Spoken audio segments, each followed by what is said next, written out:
Assalamualaikum warahmatullahi wabarakatuh. Perkenalkan, nama saya Nuriani dari Prodi Ilmu Administrasi Publik semester 1 Universitas Ibnu Khaldun Jakarta. Di sini saya ingin membahas materi dari mata kuliah pengantar ilmu politik. Ada 5 materi yang ingin saya bahas. Yang pertama itu ada konsep-konsep politik. Yang di dalamnya itu ada teori politik. Teori adalah generalisasi yang abstrak mengenai beberapa fenomena. Dalam menyusun generalisasi, teori selalu memakai konsep lahir dalam pikiran manusia dan karena itu bersifat abstrak. Lalu ada konsep. Konsep adalah unsur yang penting dalam usaha kita untuk mengerti dunia sekeliling. Mengerti itu hanya dapat dicapai melalui pikiran kita.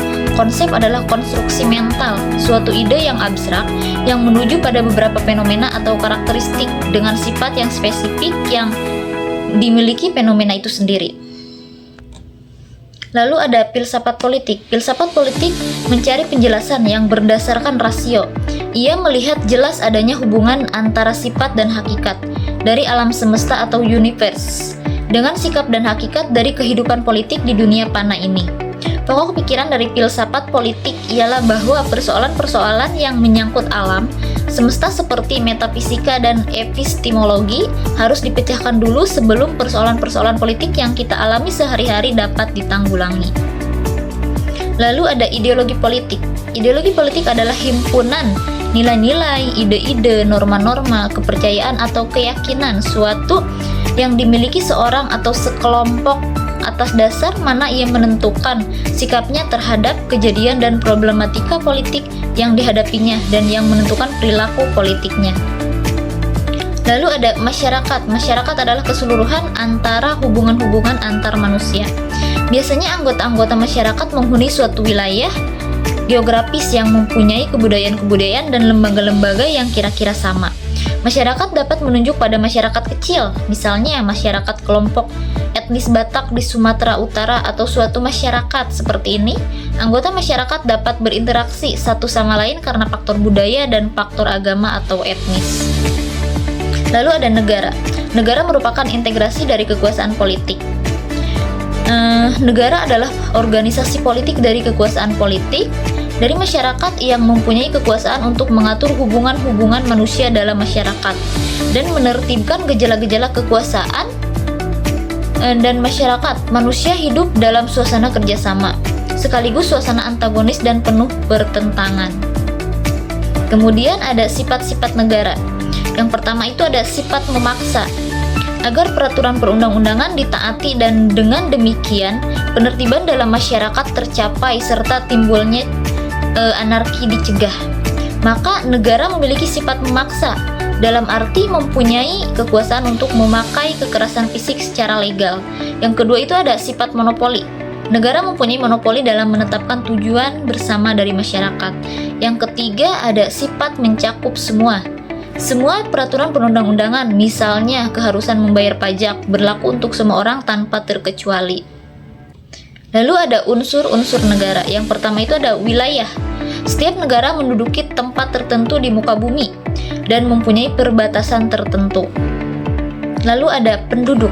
Setiap negara mempunyai kependudukan dan kekuasaan negara menjangkau semua penduduk dalam wilayahnya. Dalam mempelajari soal penduduk, ini perlu diperhatikan faktor-faktor seperti kepadatan penduduk, tingkat pembangunan, tingkat kecerdasan, homogenitas, dan nasionalisme. Lalu ada pemerintah. Setiap negara mempunyai organisasi yang berwenang untuk merumuskan dan melaksanakan keputusan-keputusan yang mengikat bagi seluruh penduduk di dalam wilayahnya. Keputusan-keputusan ini antara lain berbentuk undang-undang dasar dan peraturan-peraturan lain. Selanjutnya materi yang kedua, yaitu undang-undang dasar. Apa itu undang-undang dasar? Umumnya pada undang-undang dasar merupakan perangkat peraturan yang menentukan kekuasaan dan tanggung jawab beserta batasan-batasannya dan memaparkan hubungan dari berbagai alat kenegaraan. Lalu ada konstitusionalisme. Ide pokok konstitusionalisme ialah pemerintah harus dibatasi kekuasaannya agar penyelenggaraan tidak sewenang-wenang dengan dasar bahwa Undang-Undang Dasar ialah jaminan utama untuk melindungi rakyat dari perlakuan yang semena-mena.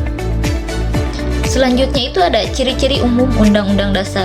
Yang pertama itu mengatur organisasi dan pembagian kekuasaan negara. Yang kedua itu memuat hak asasi manusia atau Bill of Rights.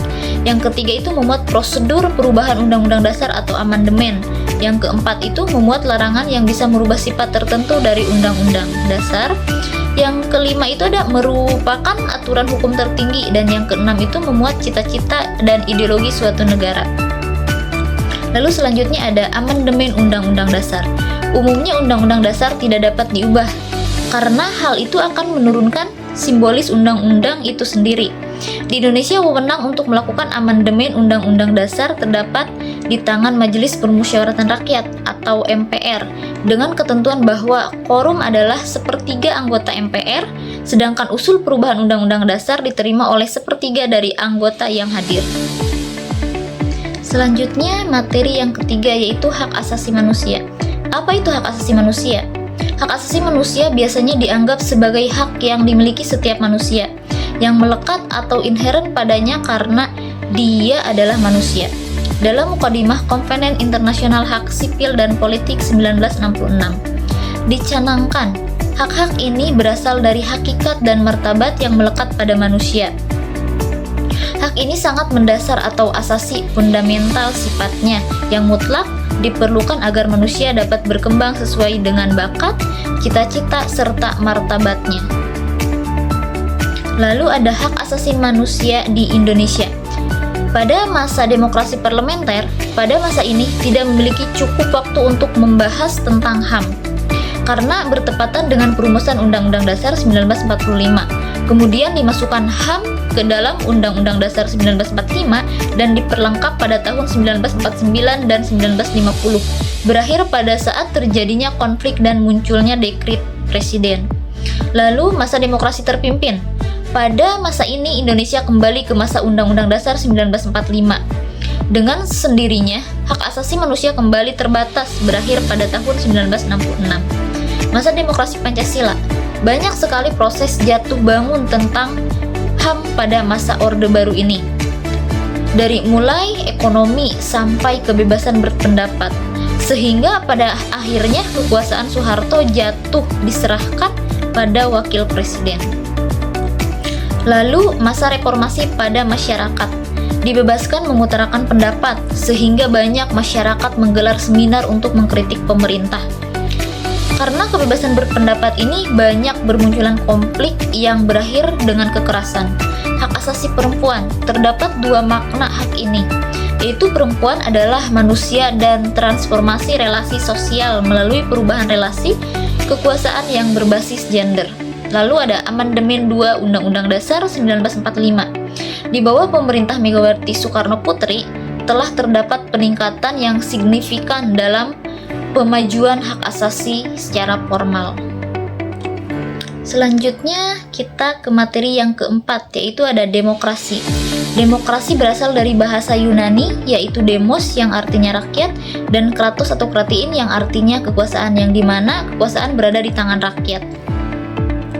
Nah, di sini ada berbagai konsep demokrasi, yaitu ada demokrasi konstitusional, demokrasi parlementer, demokrasi terpimpin, demokrasi Pancasila, demokrasi Soviet, demokrasi rakyat, dan demokrasi nasional. Kemudian demokrasi konstitusional ialah gagasan bahwa pemerintah yang demokratis adalah pemerintah yang terbatas kekuasaannya dan tidak dibenarkan bertindak sewenang-wenang.